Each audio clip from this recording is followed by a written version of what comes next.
ರಾಮ್ ಮುಖವನ್ನು ಕಿರಿಕಿರಿಯಿಂದ ಇಟ್ಕೊಂಡು ಕೂತಿದ್ದ. ಮೀಟಿಂಗ್ ಹಾಲ್ನಲ್ಲಿ ಎಲ್ಲರೂ ಇದ್ದಾರೆ. ಆ ಮೀಟಿಂಗ್ ನಡೀತಿರೋದು ಹಾಂಗ್ಕಾಂಗ್ನಲ್ಲಿ. ಆ ಮೀಟಿಂಗ್ ತುಂಬ ಇಂಪಾರ್ಟೆಂಟ್ ಆಗಿದ್ದರಿಂದ ಎಲ್ಲರೂ ತುಂಬ ಇಂಟ್ರೆಸ್ಟ್ ಆಗಿದ್ದಾರೆ. ಅಲ್ಲಿ ಎಲ್ಲರ ಮುಖದಲ್ಲೂ ಸಂತೋಷ ಇದ್ದರೂ ಹೊಸದಾಗಿ ಮದುವೆ ಆಗಿರೋ ರಾಮ್ ಮುಖದಲ್ಲಿ ಮಾತ್ರ ಕಿರಿಕಿರಿನೇ ಇತ್ತು. ಕಾರಣ ಕೆಲವು ಜನವನ್ನು ನೋಡಿ ಪಿಸುಗುಡುತ್ತಿದ್ರು. ಇಲ್ಲಿ ಸಂಭಾಷಣೆ ಎಲ್ಲ ಇಂಗ್ಲೀಷ್ ಹಾಗೆ ಇನ್ನೊಂದಿಷ್ಟು ಭಾಷೆಗಳು ನಡೀತಿದೆ. ಈತನಿಗೆ ನಿನ್ನೆ ಮದುವೆ ಆಗಿದೆ ಅನ್ನೋ ಸುದ್ದಿ ಕೇಳಿದ್ವಿ. ಅದು ನಿಜವೋ ಸುಳ್ಳೋ ಗೊತ್ತಿಲ್ಲ. ಒಂದು ವೇಳೆ ನಿಜ ಆಗಿದ್ದರೆ ಈತ ಈ ಮೀಟಿಂಗ್ ಖಂಡಿತ ಬರ್ತಿರಲಿಲ್ಲ ಅಂದ್ಕೊಂಡಿದ್ವು. ಆದರೆ ಬಂದುಬಿಟ್ಟಿದ್ದಾನೆ ಅಂದರೆ ಈತನಿಗೆ ಮದುವೆ ಆಗಿಲ್ವಾ ಅಥವಾ ಬಿಸ್ನೆಸ್ಗಿಂತ ಬೇರೆ ಯಾವುದು ಇಂಪಾರ್ಟೆಂಟ್ ಅಲ್ಲ ಅಂತ ಅಂದ್ಕೊಳ್ತಿದ್ದಾನ. ನಿಜಕ್ಕೂ ಈತನಿಗೆ ನಿಜವಾಗಿಯೂ ಮದುವೆ ಆಗಿದೆಯಾ ಅಂತ ಎಲ್ಲರಲ್ಲೂ ಸಂದೇಹ ಶುರುವಾಯಿತು. ಅವರೆಲ್ಲರ ಫೇಸ್ ರೀಡಿಂಗ್ ರಾಮ್ಗೆ ಅರ್ಥ ಆಗ್ತಿತ್ತು. ಅವನು ತುಂಬ ಬುದ್ಧಿವಂತ ವ್ಯಕ್ತಿ. ತನಗೆ ಮದುವೆ ಅಂದರೆ ಇಷ್ಟ ಇಲ್ಲ ಅಂತ ಅಲ್ಲಿ ಎಲ್ರಿಗೂ ಗೊತ್ತು. ಅಂಥ ವ್ಯಕ್ತಿ ಮದುವೆ ಮಾಡ್ಕೊಂಡಿದ್ದಾನೆ ಅಂದರೆ ಯಾರೂ ನಂಬೋದಿಲ್ಲ. ನಿನ್ನೆ ಮದುವೆ ಮಾಡ್ಕೊಂಡು ಈ ದಿನ ಬಿಸ್ನೆಸ್ ಮೀಟಿಂಗ್ನಲ್ಲಿ ಅಟೆಂಡ್ ಆಗಿದ್ದಾನೆ ಅಂದರೆ ಯಾರಿಗಾದರೂ ಸಂದೇಹ ಬಂದೇ ಬರುತ್ತೆ. ಅದಕ್ಕೆ ಅವನ ಮುಖವನ್ನು ಕಿರಿಕಿರಿಯಿಂದ ಇಟ್ಕೊಂಡಿದ್ದ. ಅಲ್ಲೇ ಇದ್ದ ಲಕ್ಷ್ಮಣ್ ರಾಮ್ ಕಡೆ ಏನು ತೋಚದ ಗೊಂದಲದಿಂದ ನೋಡ್ತಿದ್ದ. ಮೀಟಿಂಗ್ ಸ್ಟಾರ್ಟ್ ಆಯಿತು. ಸ್ವಲ್ಪ ಸಮಯ ಡಿಸ್ಕಷನ್ ನಡೀತು. ಎಲ್ಲರೂ ಮಾತಾಡ್ತಿದ್ದಾರೆ.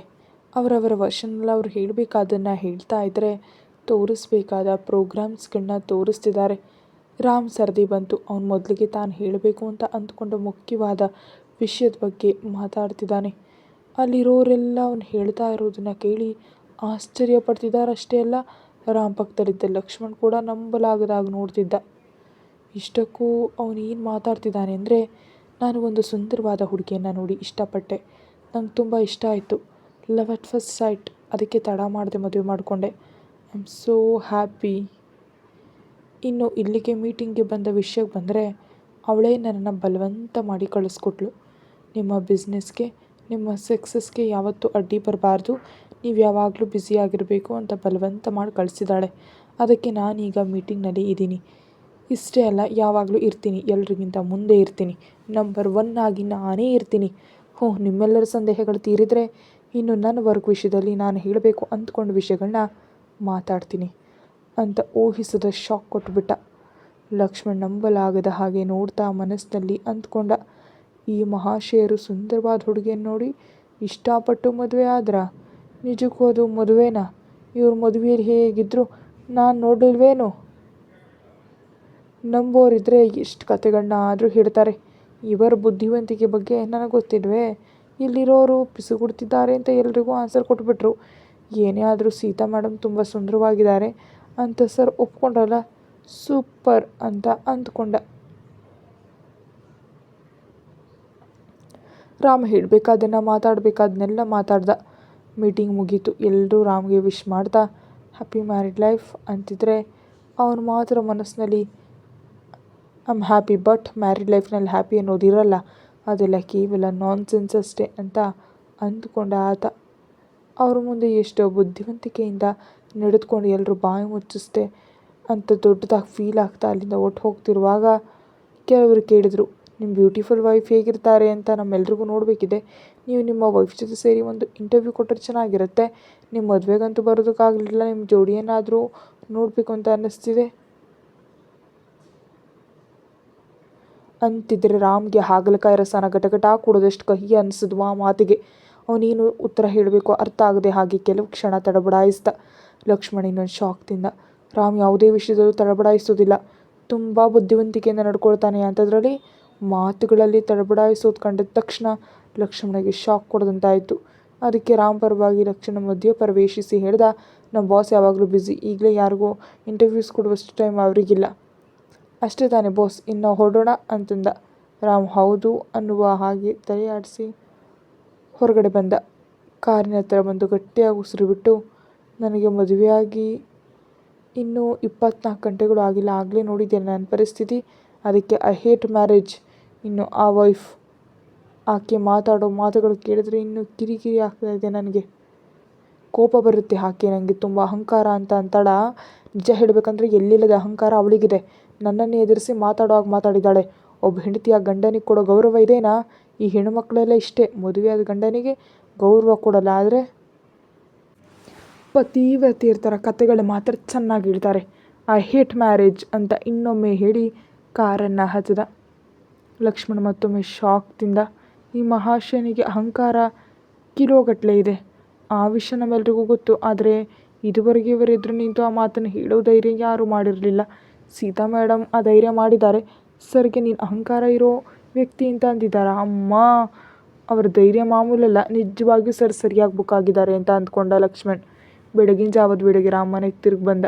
ನೇರವಾಗಿ ರೂಮಿಗೆ ಹೋಗೋಷ್ಟರಲ್ಲೇ ರಾಮ್ಗೆ ಇಷ್ಟ ಅನ್ನಿಸ್ಲಿಲ್ಲ. ಅದಕ್ಕೆ ಬಂದವನೇ ಹಾಲಿನ ಸೋಫಾದಲ್ಲಿ ಕೂತು ತಾನು ಹಾಕ್ಕೊಂಡಿದ್ದ ಸೂಟನ್ನೆಲ್ಲ ತೆಗೆದು ಬಿಚ್ಚಾಕಿ ಗಟ್ಟಿಯಾಗಿ ಉಸಿರು ತಗೊಂಡ. ಅವನು ಬರ್ತಿದ್ದಂತೆ ಕಿಚನ್ನಲ್ಲಿದ್ದ ಕುಕ್ ಗಬಗಬನೆ ಬ್ಲ್ಯಾಕ್ ಕಾಫಿ ಮಾಡಿಕೊಂಡು ತಂದ. ರಾಮ್ ಬ್ಲ್ಯಾಕ್ ಕಾಫಿ ಮಾತ್ರ ಕುಡಿತಾನೆ. ದಣದು ಹೋಗಿರುವಂತ ಕಾಣ್ತಿದ್ದಾನೆ. ತಕ್ಷಣ ಕಾಫಿ ತಂದುಕೊಟ್ಟ.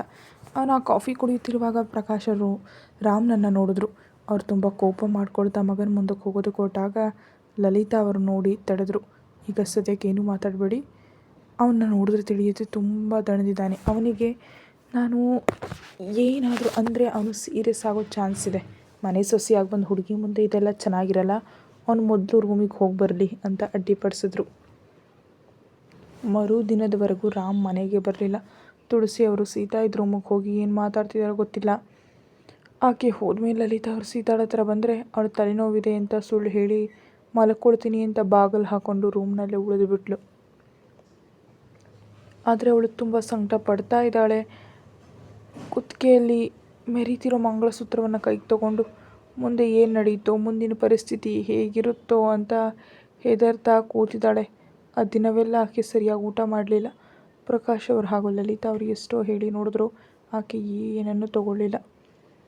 ಅವರು ಅರ್ಥ ಮಾಡಿಕೊಂಡ್ರು. ಮದುವೆಯಾಗಿ ಕೆಲವು ಗಂಟೆಗಳು ಆಗಿಲ್ಲ. ಮದುವೆ ಆದವನು ಹಾಗೆ ಬಿಟ್ಟು ಹೋದರೆ ಅವಳಿಗೆ ಇಷ್ಟೊಂದು ಸಂಕಟ ಆಗುತ್ತೆ ಅಂತ. ಹೆಂಡತಿಯಾಗಿ ತನ್ನ ಗಂಡ ತನಗೆ ಹತ್ತಿರವಾಗಿರಬೇಕು ಅಂತ ಆಶಿಸೋದ್ರಲ್ಲಿ ತಪ್ಪಿಲ್ಲ. ಅವಳ ಸಂಕಟ ಅರ್ಥ ಮಾಡ್ಕೊಂಡವರು ಕೂಡ ಜಾಸ್ತಿ ಕಟ್ಟಿಗೆ ಸಿಲುಕಿಸ್ಲಿಲ್ಲ. ಮರುದಿನ ರಾಮ್ ಮನೆಗೆ ಬಂದು ತಲುಪಿದ. ಬೆಳಗಿನ ಜಾವವೇ ಬಂದವನು ಕೊಟ್ಟು ಕಾಫಿ ಕುಡಿದು ಸ್ವಲ್ಪ ರಿಲ್ಯಾಕ್ಸ್ ಅನ್ಸಿದ ಮೇಲೆ ಬೇರೆ ದಾರಿ ಇಲ್ಲ ಅನ್ನೋ ಹಾಗೆ ರೂಮ್ನೊಳಗೆ ಹೋದ ರಾಮ್. ಲಕ್ಷ್ಮಣ್ ಅಲ್ಲೇ ಉಳಿದುಕೊಂಡ. ಸೀತಾ ರೂಮಿನ ಒಂದು ಮೂಲೆಯಲ್ಲಿ ಕೂತು ವೀಣೆ ಮೇಲೆ ತಲೆ ಇಟ್ಕೊಂಡು ನಿದ್ರಿಸ್ತಿರೋದು ಕಾಣ್ತು. ಬಹುಶಃ ರಾತ್ರಿಯೆಲ್ಲ ವೀಣೆ ಬಾರಿಸ್ತಿದ್ಲೋ ಏನೋ. ಆ ದೃಶ್ಯವನ್ನು ನೋಡಿದ ರಾಮ್ಗೆ ಯಾಕೋ ತುಂಬ ಡಿಸ್ಟರ್ಬ್ ಆದ ಹಾಗೆ ಫೀಲ್ ಆಗಿ ನೋಡಿದ್ಲೇ ನಿಂತುಬಿಟ್ಟ. ಹಾಗಾದರೆ ನೆಕ್ಸ್ಟ್ ಏನು ನಡೆಯುತ್ತೆ ನೋಡೋಣ. ಅವಳನ್ನೇ ನೋಡ್ತಾ ಹಾಗೆ ನಿಂತಿದ್ದ.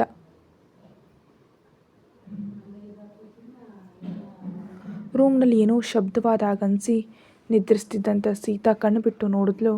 ಅವಳ ಎದುರುಗಡೆ ನಿಂತಿದ್ದಾನೆ ರಾಮ್. ಆಕೆ ಕಂಗಾಲಾಗಿ ಅಲ್ಲಿಂದ ಎದ್ದು ನಿಂತಳು.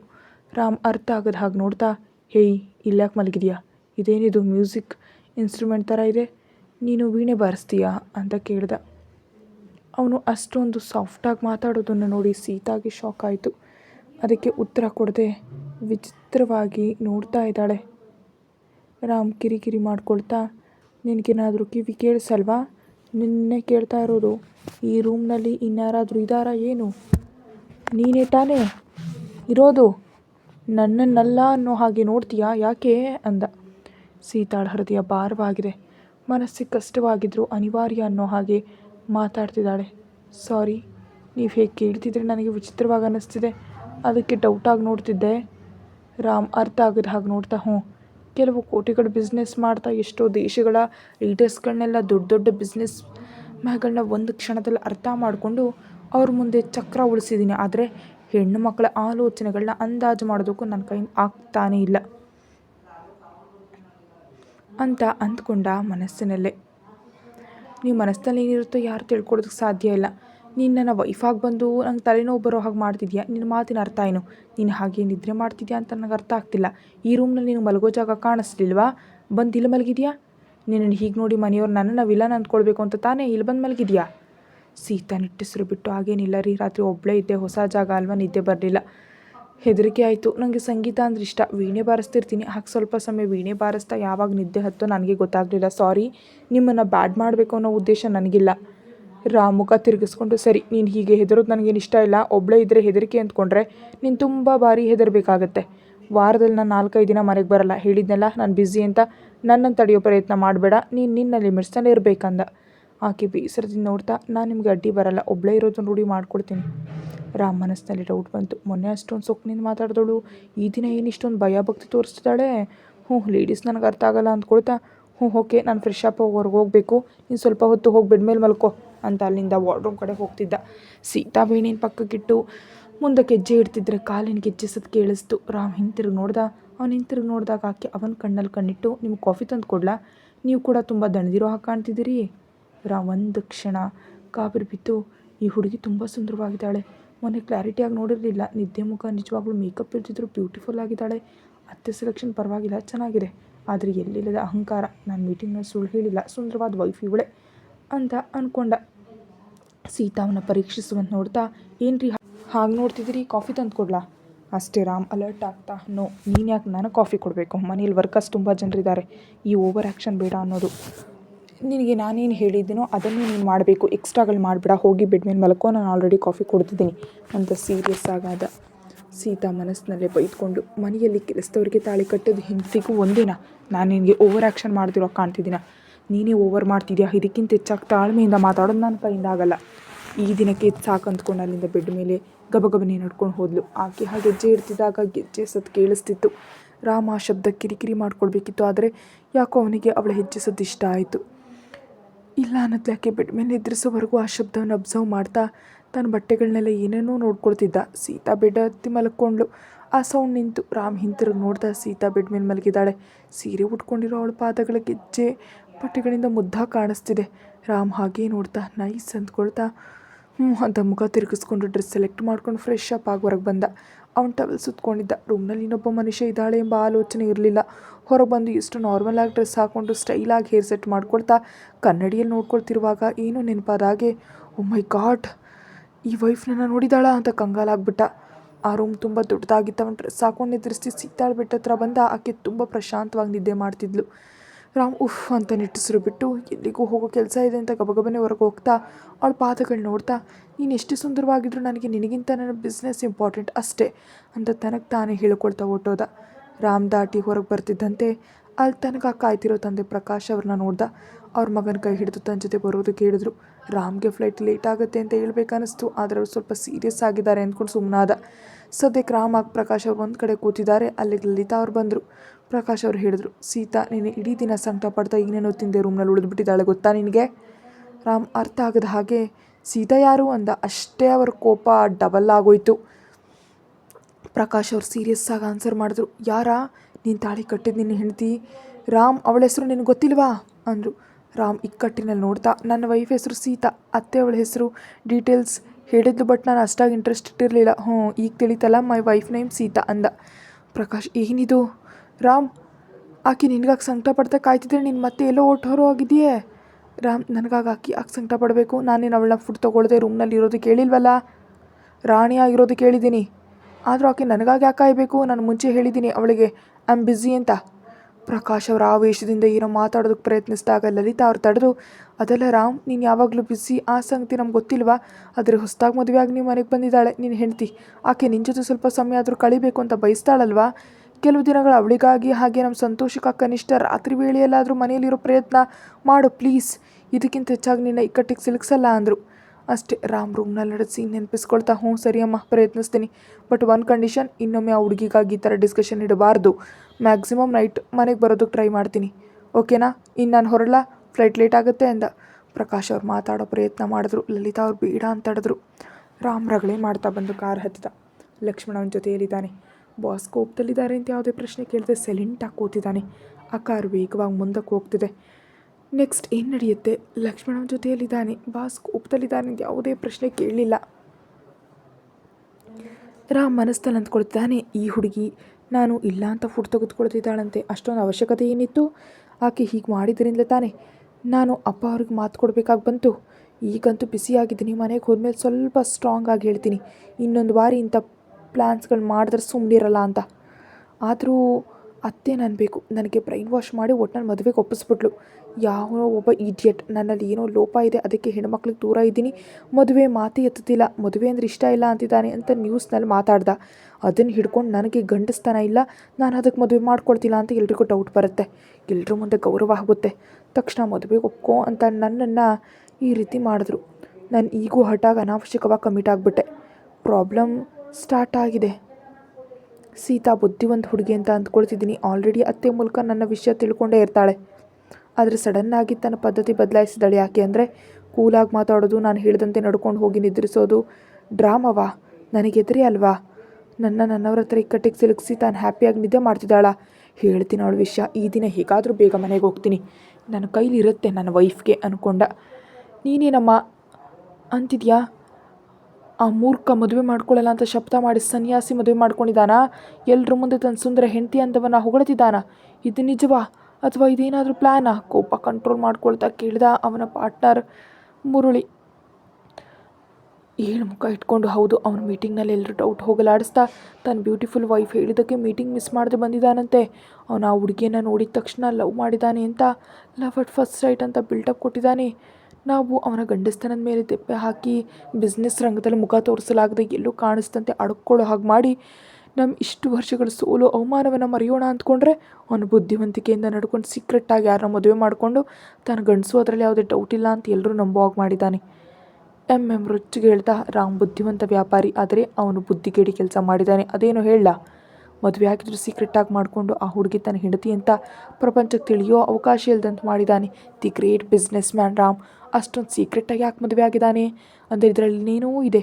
ನಿಜಕ್ಕೂ ಅವನು ಮದುವೆ ಆಗಿದ್ದಾನಾ ಇಲ್ವಾ, ಜನರನ್ನ ನಂಬಿಸೋದಕ್ಕಾಗಿ ಹೇಳ್ತಿದ್ದಾನ ಎಂಬುದು ಡೌಟ್ ಅಂತ ಮೀಡಿಯಾದ ಮೂಲಕ ಆ ಹುಡುಗಿ ಯಾರು ಏನು ಅಂತ ತಿಳಿಯೋವರೆಗೂ ಎಲ್ಲರಲ್ಲೂ ರಾಮ್ ಮದುವೆ ಒಂದು ಸಂದೇಹ ಅಂತ ರೂಮರ್ ಬರೋ ಹಾಗೆ ಮಾಡಬೇಕು. ಆಗ ನಿಜವಾದ ವಿಷಯ ಏನಂತ ತಿಳಿಯುತ್ತೆ. ಇದರಲ್ಲಿ ರಾಮ್ ಬುದ್ಧಿವಂತಿಕೆ ಏನಾದರೂ ಇದ್ದರೆ ಹೊರಬಿದ್ದು ಹೋಗುತ್ತೆ. ಮಾತುಗಳು ಕೇಳಿ ಆಲೋಚಿಸ್ತಿದ್ದಾನ ಅವನು. ಅವನು ನಿಜವಾಗಿ ಮದುವೆ ಆಗಿದ್ರೆ ತುಂಬ ಗ್ರ್ಯಾಂಡಾಗಿ ಮಾಡ್ಕೊಳ್ತಿದ್ದ. ಈ ಕಳ್ತನದಿಂದ ಇಷ್ಟೊಂದು ರಹಸ್ಯವಾಗಿ ಯಾಕೆ ಮಾಡ್ಕೊಂಡಿದ್ದಾನೆ? ಇದರಲ್ಲಿ ಏನೋ ಸೀಕ್ರೆಟ್ ಇದೆ. ಆ ಹುಡುಗಿ ಯಾರು ಏನು ಅಂತ ತಿಳಿಬೇಕು. ಆಗಲೇ ನಮ್ಗೆ ಉಪಯೋಗ ಇರೋದು. ನಾವು ಅವನ ಗಂಡಸಲ್ಲ ಅಂತ ಎಲ್ಲರೂ ನಂಬುವಾಗ ಮಾಡ್ಬೋದು ಅಥವಾ ಇನ್ನೇನಾದರೂ ಪ್ಲ್ಯಾನ್ ಮಾಡ್ಬೋದು. ಇದೆಲ್ಲ ಮಾಡ್ತಿರೋದು ನಮ್ಮದೇ ಅಂತ ಮಾತ್ರ ತಿಳಿದಂತೆ ಜಾಗ್ರತೆ ವಹಿಸ್ಬೇಕು. ಇಲ್ದಿದ್ರೆ ಅವನು ನಮ್ಮನ್ನು ನಾಮರೂಪ ಇಲ್ಲದಂತ ಮಾಡಿಬಿಡ್ತಾನೆ. ರಾಮ್ ವಿಷಯ ನಮಗೆ ಮುಂಚೆ ಗೊತ್ತು ತಾನೆ. ಆದ್ದರಿಂದ ನೀನು ಆ ಕೆಲಸದಲ್ಲಿರು. ರಾಮ್ ಯಾರನ್ನ ಮದುವೆ ಆಗಿದ್ದಾನೆ, ನಿಜಕ್ಕೂ ಮದುವೆ ಆಗಿದ್ದಾನಾ ಇಲ್ವಾ, ಏನಾದರೂ ಡ್ರಾಮಾ ಮಾಡ್ಕೊಂಡಿರ್ತೀರಿ. ಯಾರು ಆ ಹುಡುಗಿ, ಯಾಕೆ ಮದುವೆ ಇಷ್ಟೊಂದು ಸೀಕ್ರೆಟ್ ಅಂತ ಎಲ್ರಿಗೂ ಡೌಟ್ ಬರೋ ನ್ಯೂಸ್ ಒಂದು ಬರೋ ಹಾಗೆ ಮಾಡು. ಆದರೆ ನೇರವಾಗಲ್ಲ, ಅಡ್ಡದಾರಿಯಲ್ಲಿ ಅಂತ ಹೇಳಿದ ಪ್ಲ್ಯಾನ್. ಎಲ್ಲಿಗೋದ್ರೂ ಎಷ್ಟೇ ಬ್ಯುಸಿ ಇದ್ದರೂ ಸೀತಾ ಹಾಗೆ ವೀಣೆ ಮೇಲೆ ತಲೆ ಇಟ್ಕೊಂಡು ನಿದ್ರಿಸಿದ ದೃಶ್ಯ ಹಾಗೆ ಆಕೆ ಬೆಡ್ ಮೇಲೆ ನಿದ್ರಿಸ್ತಿದ್ರೆ ಹಳದಿ ಹಚ್ಚಿದ ಬಿಳಿ ಪಾದಗಳಿಗೆ ಅಂದವಾಗಿ ಅಲಂಕರಿಸಿದ ಗೆಜ್ಜೆ ಅವನಿಗೆ ಕಾಣಿಸ್ತಿದೆ. ತನ್ನ ಕೈಯಾರೆ ಒಮ್ಮೆ ಅವುಗಳನ್ನ ಮುಟ್ಟಬೇಕು ಅನ್ನಿಸ್ತಿದೆ. ಅದಕ್ಕೆ ರಾಮ್ ತುಂಬ ಡಿಸ್ಟರ್ಬ್ ಆಗ್ತಿದ್ದಾನೆ. ನಿಜ ಹೇಳ್ಬೇಕಂದ್ರೆ ಫಸ್ಟ್ ನೈಟ್ ದಿನ ಸೀತಾ ಸ್ವಲ್ಪ ಕೋಪ ಕಂಟ್ರೋಲ್ ಮಾಡ್ಕೊಂಡು ಅವನಿಗೆ ಹತ್ತಿರ ಆಗಿದ್ರೆ ಚೆನ್ನಾಗಿರ್ತಿತ್ತು. ಆದರೆ ಆಕೆ ಹಾಗೆ ಮಾಡಿದ್ರೆ ರಿವರ್ಸ್ ಆಗಿದ್ದಾಳೆ. ತನಗೆ ಅಹಂಕಾರ ಅಂತ ಮಾತುಗಳು ಆಡಿದ್ದಾಳೆ. ರಾಮ್ ಈಗ ಏಟ್ ತಿಂದಿದ್ದೆ. ನಾನು ಅಹಂಕಾರ ಬಿಟ್ಟು ಪ್ರೀತಿಯಿಂದ ನೀನು ಹತ್ರಕ್ಕೆ ತೆಗೆದುಕೊಳ್ಳೋವರೆಗೂ ನನಗೆ ದೂರ ಇರ್ತೀನಿ ಅಂತೀಯಾ? ಅಂದರೆ ನಾನು ನನ್ನ ಈಗೋ ಪಕ್ಕಕ್ಕಿಟ್ಟು ನಿನ್ನ ಅಂದಕ್ಕೆ ಗುಲಾಮ ಆಗಬೇಕಾ? ಅಷ್ಟೊಂದು ಅವಶ್ಯಕತೆ ನನಗಿಲ್ಲ. ನಾನು ರಾಮ್. ಯಾರಾದರೂ ನನ್ನ ದಾರಿಗೆ ಬರಬೇಕು, ನಾನು ಯಾರ ದಾರಿಗೆ ಹೋಗಲ್ಲ ಅಂದ್ಕೊಂಡ. ಬಾಸ್ ಅಂತ ಅಷ್ಟರಲ್ಲಿ 4-5 ಬಾರಿ ಕರೆದ ಲಕ್ಷ್ಮಣ್ ಕೊನೆ ಕರಿಯನ್ನು ಕೇಳಿ ಪಕ್ಕಕ್ಕೆ ತಿರುಗಿ ನೋಡ್ದ. ಲಕ್ಷ್ಮಣ್ ಹೆದರ್ತಾ ನೋಡ್ತಾ, ಬಾಸ್ ನಿಮ್ಮ ಫೋನ್ ತುಂಬ ಸಮಯದಿಂದ ರಿಂಗ್ ಆಗ್ತಿದೆ. ನಾನು ನಿಮ್ಮನ್ನು ಎಷ್ಟೋ ಬಾರಿ ಕರೆದೆ, ನೀವು ಯಾವುದೋ ಸೀರಿಯಸ್ ಆಲೋಚನೆಯಲ್ಲಿದ್ದೀರಿ. ರಾಮ್ ಫೋನ್ ತೆಗೆದುಕೊಂಡು ನೋಡ್ದ. ಆ ಫೋನ್ ಯಾವುದೋ ಇಂಡಸ್ಟ್ರಿಗೆ ಸಂಬಂಧಿಸಿದ್ದು. ನೈಟ್ ಡಿನ್ನರ್ಗೆ ಡಿಸ್ಕಸ್ ಮಾಡ್ಕೊಳ್ಳೋಣ ಅಂತ ಅವ್ರಿಗೆ ಮಾತು ಕೊಟ್ಟಿದ್ದ ರಾಮ್. ಅದಕ್ಕೆ ಆ ಫೋನ್ ಬರ್ತಿದೆ. ರಾಮ್ ಟೈಮ್ ನೋಡಿ ಆಲೋಚಿಸ್ತಾ ಲಕ್ಷ್ಮಣ್ಗೆ ಹೇಳ್ದ, ಈ ಡಿಸ್ಕಷನ್ ಡಿನ್ನರ್ ನೆಕ್ಸ್ಟ್ ವೀಕ್ ಇಟ್ಕೊಳ್ಳೋಣ ಹೇಳು. ಹೀಗೆ ನನಗೆ ಫೋನ್ ಮಾಡಿ ಡಿಸ್ಟರ್ಬ್ ಮಾಡಿದ್ರೆ ಡೀಲ್ ಕ್ಯಾನ್ಸಲ್ ಮಾಡ್ತೀನಿ ಅಂತ ಹೇಳು ಅಂತ ಆರ್ಡರ್ ಹಾಕ್ತಾ. ಲಕ್ಷ್ಮಣ ಅರ್ಥ ಆಗದಾಗ ನೋಡ್ತಾ ಬಾಸ್ ಅಂದ. ರಾಮ್ ಸೀರಿಯಸ್ ಆಗಿ ನೋಡ್ತಾ, ಏನು ಒಂದು ಬಾರಿ ಹೇಳಿದ್ರೆ ಅರ್ಥ ಆಗಲ್ವ ನಿನಗೆ ಅಂದ. ಲಕ್ಷ್ಮಣ್ ಉಗುಳು ನುಂಗಿ ಅರ್ಥ ಆಯಿತು ಬಾಸ್, ಹೇಳ್ತೀನಿ. ಇನ್ನು ನೆಕ್ಸ್ಟ್ ಏನು ಬಾಸ್ ಅಂದ. ರಾಮ್ ಅಲ್ಲಿಂದ ಹೊರಡ್ತಾ, ನೆಕ್ಸ್ಟ್ ಮನೆಗೆ ಹೋಗಬೇಕು, ತಡ ಮಾಡಿದೆ, ಹಾಂ ನಡಿ ಅಂತ ಅಲ್ಲಿಂದ ಹೋದ.